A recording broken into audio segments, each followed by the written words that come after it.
Ella fue la reina más poderosa de Egipto.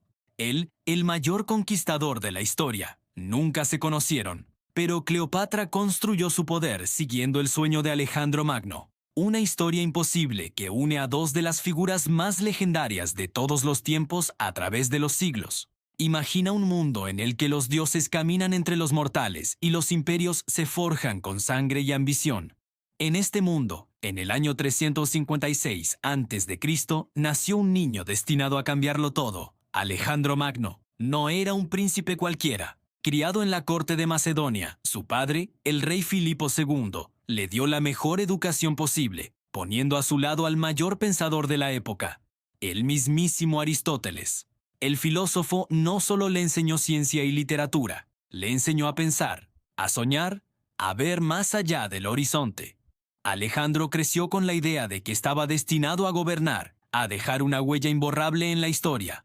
Su destino estaba escrito en las estrellas. Con solo 20 años, la tragedia golpeó su vida. Su padre fue asesinado, y Alejandro, apenas un joven, heredó un reino poderoso pero inestable.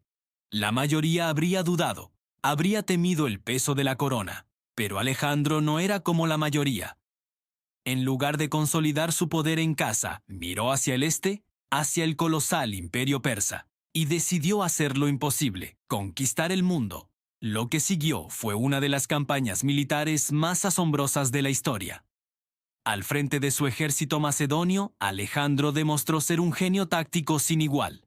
Batalla tras batalla, su nombre se convirtió en sinónimo de victoria. Cruzó el Helesponto, liberó las ciudades griegas de Asia Menor y se enfrentó al poderoso rey persa, Darío III.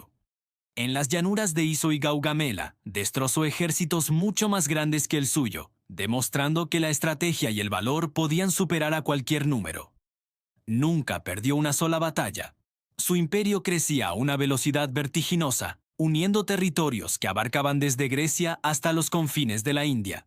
Era más que un conquistador, era una fuerza de la naturaleza. En su avance imparable, Alejandro llegó a una tierra de mitos y faraones, Egipto. Pero aquí no llegó como un invasor, sino como un libertador. Los egipcios, cansados del dominio persa, lo recibieron con los brazos abiertos. En el oráculo de Siwa, en medio del desierto, fue proclamado hijo de Amón, un dios viviente, un faraón legítimo. Alejandro, fascinado por la cultura egipcia, abrazó este nuevo rol. Y fue aquí, en la costa del Mediterráneo, donde tomó una de las decisiones más importantes de su vida. Fundó una ciudad que llevaría su nombre para siempre, Alejandría.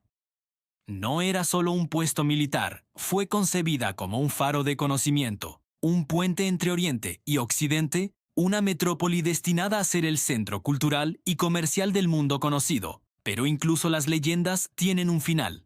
En el año 323 a.C., en la cima de su poder, Alejandro Magno murió en Babilonia.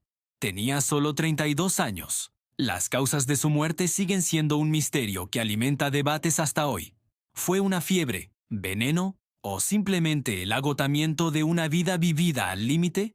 Su muerte dejó un vacío inmenso. Su sueño de un imperio unificado, un mundo helenístico, se hizo pedazos. Sus generales, los diádocos, se repartieron el vasto territorio en una lucha sangrienta por el poder. El imperio de Alejandro se rompió, pero su leyenda, la idea de un mundo conectado, sobrevivió a su muerte y esperó, latente, durante siglos. Casi 300 años después, en el año 69 a.C., nació una mujer que recogería ese legado. Su nombre era Cleopatra. Aunque la historia la recuerda como la última faraona de Egipto, la realidad es más compleja. Cleopatra no tenía ni una gota de sangre egipcia. Era griega, descendiente directa de Ptolomeo, uno de los generales de Alejandro Magno que se había coronado rey de Egipto tras su muerte. Ella era la heredera de ese mundo helenístico que Alejandro había soñado. Creció en Alejandría, la ciudad de su ídolo, rodeada de la cultura, la ciencia y la filosofía griega, pero con un profundo respeto por las antiguas tradiciones egipcias. Cleopatra no era solo una reina de linaje. Su verdadero poder residía en su mente. Era una mujer brillante, Una políglota que, según los cronistas, hablaba al menos 9 idiomas, incluido el egipcio, algo que sus predecesores tolemaicos nunca se molestaron en aprender. Estudiaba filosofía, astronomía y retórica. Era una estratega nata, una política astuta que entendía el poder no solo como un derecho de nacimiento, sino como un juego que debía jugarse con inteligencia y audacia. Cleopatra no se conformaba con ser una figura decorativa en un reino en decadencia. Ella no quería ser solo una reina, aspiraba a ser una leyenda, a restaurar la gloria de Egipto y a cumplir, a su manera, el sueño inacabado de Alejandro. Pero su mundo era peligroso. El poder emergente de Roma amenazaba con devorar todo a su paso. Cleopatra sabía que para sobrevivir y para prosperar, necesitaba a Roma de su lado. Así comenzó su legendaria relación con los hombres más poderosos de su tiempo. Primero, sedujo política e intelectualmente a Julio César. No fue un simple romance, fue una alianza estratégica. Con el apoyo de César, consolidó su trono en Egipto y tuvo un hijo con él, Cesarión, a quien veía como el futuro heredero de un imperio romano-egipcio. Tras el asesinato de César, su apuesta se centró en Marco Antonio, otro general romano con aspiraciones de poder absoluto. Juntos, gobernaron el este del Mediterráneo como una pareja real, soñando con un nuevo orden mundial con Alejandría como su capital. Estas no fueron historias de amor de película, fueron movimientos maestros de pura geopolítica. Sin embargo, su ambición chocó con la de otro romano implacable, Octavio, el heredero adoptivo de César. La guerra civil fue inevitable.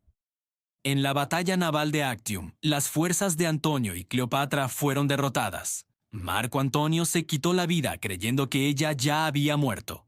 Cleopatra, acorralada en su palacio de Alejandría, enfrentó una elección imposible: ser capturada y exhibida como un trofeo en las calles de Roma, o morir como una reina. Fiel a su leyenda, eligió la segunda opción. Según cuenta la historia, se dejó morder por un áspid, un final trágico y desafiante para la última faraona de Egipto.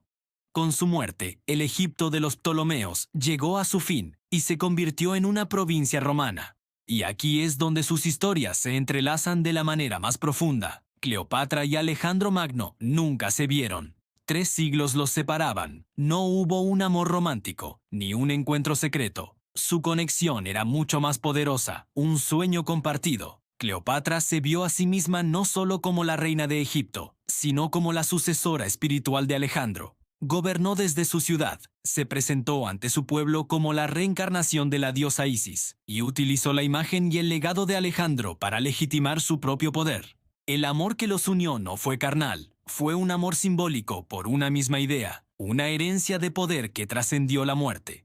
Ambos compartían una visión grandiosa: unificar culturas. Querían derribar las barreras entre Grecia y Egipto, entre Oriente y Occidente, creando un mundo cosmopolita donde el conocimiento y el comercio fluyeran libremente.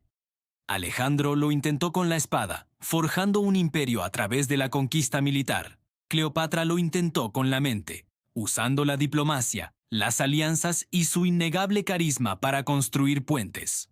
Él creó el escenario, el mundo helenístico, y ella fue la última gran actriz en ese escenario, luchando por mantener vivo ese sueño de un solo mundo.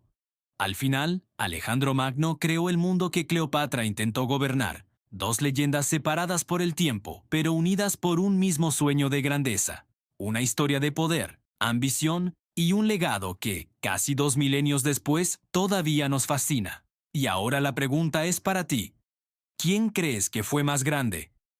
¿El conquistador que lo empezó todo o la reina que luchó hasta el final por mantenerlo vivo? Déjamelo saber en los comentarios. Gracias por acompañarme en este viaje. Si te gustan estas historias épicas, no olvides suscribirte y seguirme para descubrir más secretos del pasado.